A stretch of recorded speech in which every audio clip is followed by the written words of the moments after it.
Hello students, today's online lecture is on the topic refractive media of the eye. In this lecture you all will understand how a clear refractive media of the eye is maintained by the help of physiological activities of various structures of the eyeball.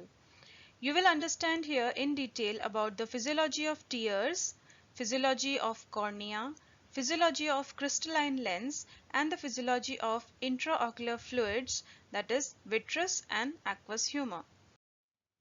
The main prerequisite for visual function is the maintenance of a clear refractive media of the eye. In simple words, a human eye can see clearly only if the refractive media of the eyes are maintained as normal. The major factor responsible for the transparency of the ocular media is the avascularity of the cornea and the lens.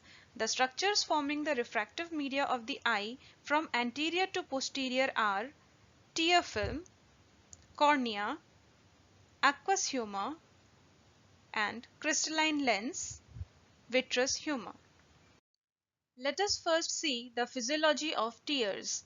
You already know that the lacrimal apparatus includes the structures that are concerned with formation of tears, like the main and the accessory lacrimal glands, and the structures that drain the tears, like the puncta, the canaliculi, the lacrimal sac, and the nasolacrimal duct. The tear film refers to the fluid layer that covers the cornea and the conjunctiva. Tears are made up of 98% water and 1.5% of sodium chloride. This sodium chloride, that is the salt, gives the tears its salty flavor. Tears also contain antibacterial substances like lysozyme, beta-lysine and lactoferrin. The functions of the tear film are: it keeps the cornea and conjunctiva moist. It provides oxygen to the corneal epithelium. It washes away the debris and other noxious irritants. It prevents the infection of the eye due to the presence of antibacterial substances. And it facilitates the movements of the lids over the globe. Next is cornea, that helps maintain a clear refractive medium of the eye. Cornea forms the main refracting medium of eye. It is a transparent watch glass-like structure whose anterior surface is bathed in tears and the endothelial surface is bathed in aqueous humor. Histologically, cornea consists of 5 layers. The first layer is the epithelium. It is made up of stratified squamous cells. The second layer is called as the Bowman's membrane. This is an acellular structure which consists of condensed collagen fibrils. Once damaged, this layer does not regenerate. The third layer is the stroma, which forms the 90% of the corneal thickness, mainly consists of collagen fibrils and other cells. The fourth layer is called as the Descemet's membrane. It is a thin homogeneous elastic layer. This layer readily regenerates after an injury, and the last and the fifth layer is the endothelium. It is made up of a single layer of flattened polygonal cells. The main physiological function of cornea is to act as a major refracting medium so that a clear retinal image is formed. For this, the maintenance of corneal transparency of high degree is of utmost importance.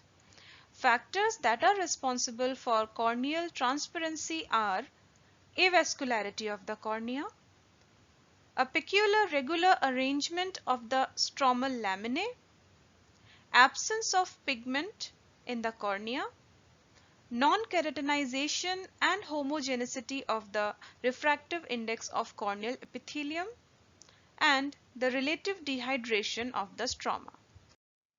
Next is the role of intraocular fluids, namely aqueous humor and vitreous humor, in the maintenance of a clear refractive media of eye.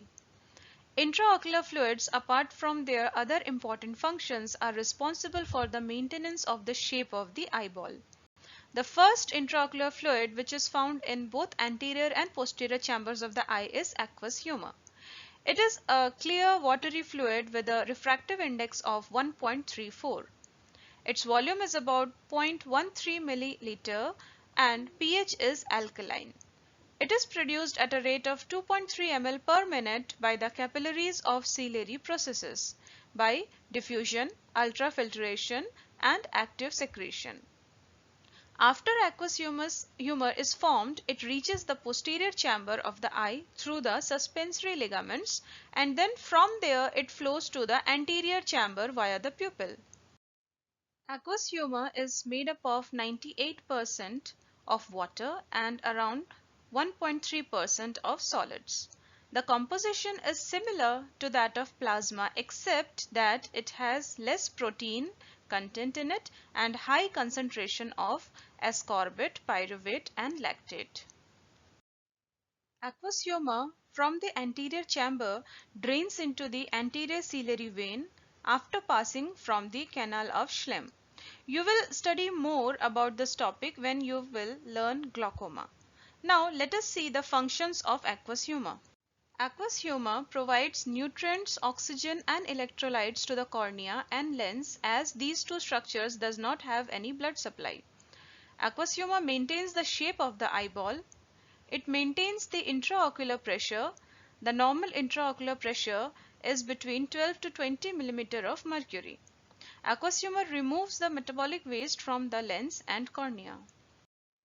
The second intraocular fluid is vitreous humor. Vitreous humor is an inert, transparent, colorless, jelly-like structure that fills the posterior 4/5 of the eyeball cavity. It is about 4 ml in volume. Vitreous humor consists of 90% water, salts and mucoproteins plus large amounts of hyaluronic acid. This hyaluronic acid is responsible for the high viscosity of vitreous humor. The functions of vitreous humor are: vitreous gel mainly serves the optical function, that is, it helps to properly focus the image on the retina. It also maintains the shape of the eyes and the intraocular pressure. Now let us see the last and very important factor that is responsible for maintenance of a clear refractive media of the eye, that is physiology of the crystalline lens. The lens is a transparent, biconvex, crystalline structure having a diameter of 9 to 10 mm. The thickness of the lens varies with age from 3.5 mm at birth to 5 mm at the extreme of age. The lens is made up of various layers. The first is the lens capsule. It is a thin transparent hyaline membrane surrounding the lens. Next, the anterior epithelium. It is a single layer of cuboidal cells that lies deep to the anterior capsule. The next layer is the lens fibers. The lens fibers form the main bulk of the lens and are arranged compactly as nucleus and cortex of the lens. The last is the series of fibers called as suspensory ligaments of lens or zonules of Zinn. This helps the lens to suspend from the ciliary body. Factors that play a significant role in maintaining an outstanding clarity and transparency of lens are avascularity of the lens, that is, it does not have any blood supply, the arrangement of the lens proteins, all parts of the lens have the same refractive index, and presence of auto-oxidation. That is, lens contain high concentration of reduced glutathione that maintains the lens proteins in a reduced state. The lens being an avascular structure is totally dependent for its metabolism on the chemical exchanges with the aqueous humor. It requires a continuous supply of energy in the form of ATP to perform actively, and no doubt that the same source of this energy is aqueous humor. There are few metabolic pathways that are active in the lens for metabolism of glucose, and these pathways are glycolytic pathway that anaerobically metabolizes about 80% of the glucose in the eye. Then there is pentose hexose monophosphate shunt that metabolizes around 15% of the glucose, and also a small portion of glucose is metabolized aerobically by the oxidative Krebs citric acid cycle.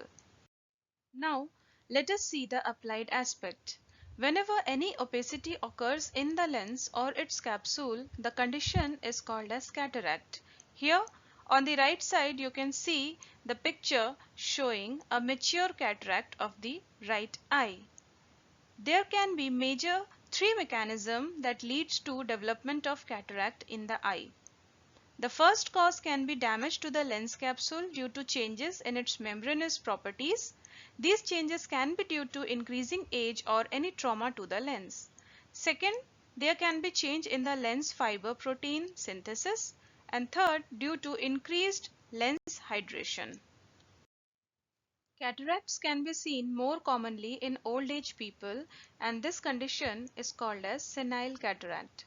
The main biochemical features of senile cataract are decreased level of total proteins, amino acids and potassium, increased concentration of sodium and marked hydration of the lens, and coagulation of the proteins. So here is a flow chart that shows the various biochemical changes that occur in case of senile cataract. With increase in age, either there occurs a decrease in the function of active transport pump mechanism that leads to increased concentration of sodium and increased hydration of the lens fibers, or there can be a reduced state of oxidative reaction that are not able to maintain high levels of reduced glutathione in the lens, which leads to decreased level of amino acids and subsequent decrease in the synthesis of lens proteins. Both the causes will lead to denaturation of lens proteins and ultimately opacification of the cortical lens fibers, which will ultimately cause senile cataract. This is all for today's lecture. Thank you.